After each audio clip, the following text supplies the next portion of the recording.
Hello everybody, I'm Dan. Welcome to my Java and Raspberry Pi programming tutorial series. The order in which my tutorials are organized on both my website at pijava.com and my YouTube playlist is designed to maximize learning by building on concepts from prior tutorials. This tutorial basically is about choosing the RC vehicle, remote control vehicle. I'm going to pull up my web browser to my website, javacjava.com, select Pi Programming. Go over here to the menu and Raspberry Pi Tutorials. Then scroll all the way down here to choosing the RC vehicle. So I'm going to real quick, I'm just going to pull this up, make sure, yep, good, I got that going. All right. Now in this tutorial, I'm going to discuss some of the things that you're going to want to look for when choosing which RC vehicle to purchase. Now, let me just start off by saying that you are going to be very disappointed if you just go down to your local Walmart and buy an RC vehicle right off the shelf. Those RC vehicles come pre-assembled with bizarre custom components that were designed by the manufacturer to be built in bulk and not modified. Now, the hobby RC car industry has been around for many decades, and these vehicles are nothing like their Walmart lookalikes. Now, the whole concept of my Raspberry Pi tutorial series is to teach Java and the IoT, Internet of Things. Now, in the world of pro, quote-unquote, RC cars, we'll call them pro compared to the Walmart things there, there's a huge amount of aftermarket accessories that we can attach to our vehicles. Our vehicle will essentially become a really cool ride with all kinds of bells and whistles like programmatically controlled headlights, blinkers, horn, camera, GPS, etc. We will write programs to control all these add-ons via an Android device or an iPhone or iPad. Now, with that being said, here's a quick list of some of the things that we're looking for. And I'm going to pop open my this right here. Okay. This particular one here, I'm going to scoot this back just a hair there and refocus. Okay. I'm going to pull this one up here. So this particular one that I chose here is the Tamiya, and it's just called the Land Cruiser 40 Black Edition there. And I'll go ahead and just kind of squish this down so I can go over bullet points and kind of keep it up there at the same time there. So you want to choose a manufacturer with history, like a Tamiya, Traxxas, Losi, just to name a few. And you have to, a second thing you want to do is you want to look for that you have to assemble it, and it will take hours. And that's the only way you're going to get a good quality looking vehicle like this. So I'm going to go over just a couple of things on this. First and foremost, the body lifts off, right? And I'll just go ahead and set that aside there. And then you've got your chassis here. And if I flip this over here, we've got all kinds of bells and whistles. And this one took me actually about 6 hours to build there.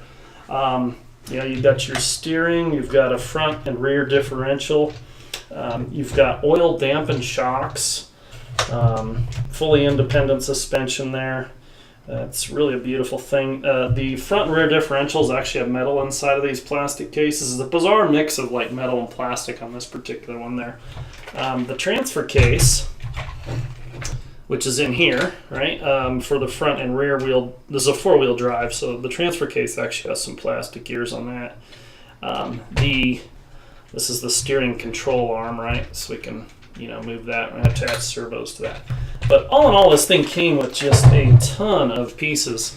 As a matter of fact, I'll just pull out the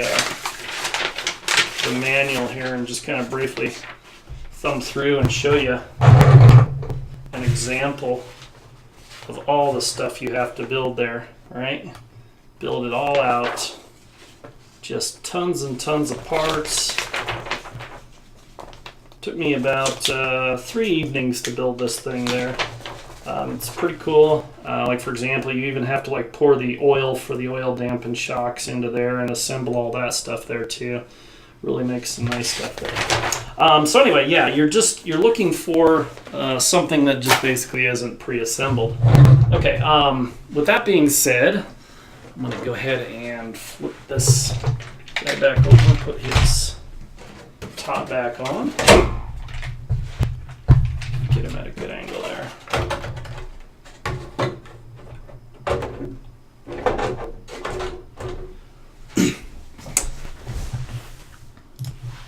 All right, so plenty of compartment space, right? And most likely a truck or an SUV is going to be good for you. And the reason being is we're going to install all kinds of stuff on this thing here.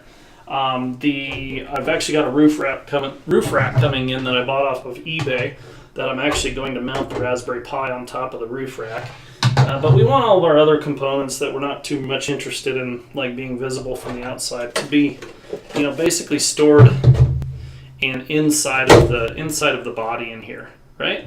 So we got plenty of room to put, like for example, breadboards, an extra battery for various different purposes there that I'll go over.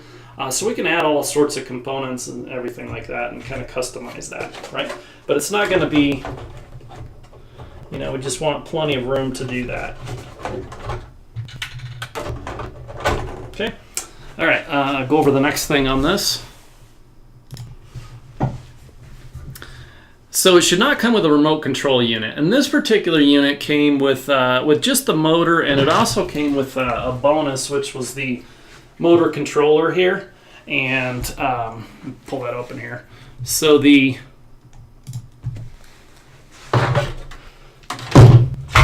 motor that came with it is just pretty much like a little stock motor there. It doesn't have a whole lot of power. It has plenty of power to drive this thing and drive it pretty fast. I'm not much interested in this thing going very fast there. But it did come with a motor controller there. And we can build our own on a breadboard, and I might make that part of a tutorial on how to do a motor controller, and then ultimately end up using this particular one there just because it's, well, I don't know. I'll decide later. But let's move on to the next point that I want to make. Okay, we're going to want plenty of aftermarket products like high torque servos, more powerful motors, aluminum suspension components, lighting kits, etc. The aluminum suspension components, this one comes, of course, with the plastic ones with the oil dampened shocks. And they actually have, it's actually pretty cool, they actually have an adjustable collar where you can adjust the stiffness of the suspension, just like, a real vehicle. And I'll see if I can kind of get it in there. Yeah, you can kind of see the little adjusting collar there. It's a little dark underneath there. But yeah, these, it's just beautiful little suspension on that. We might be adding quite a bit of weight to this vehicle. And, as far as like extra batteries, various different components and whatnot there. And so we're definitely going to we might want to beef up the rear suspension under here by putting in, aftermarket stuff that's not like plastic or whatnot there, so it can hold more weight or whatnot there. Can't emphasize enough, plenty of compartment space. We're going to be adding a lot of stuff to this thing.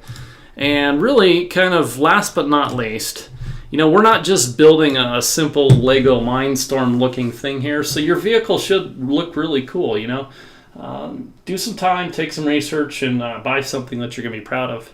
So anyway, that's pretty much it. Stay tuned for my next, which will be very short tutorial. I will show you how I will be providing power for the Raspberry Pi on the Land Cruiser. That concludes this tutorial. Thanks for watching.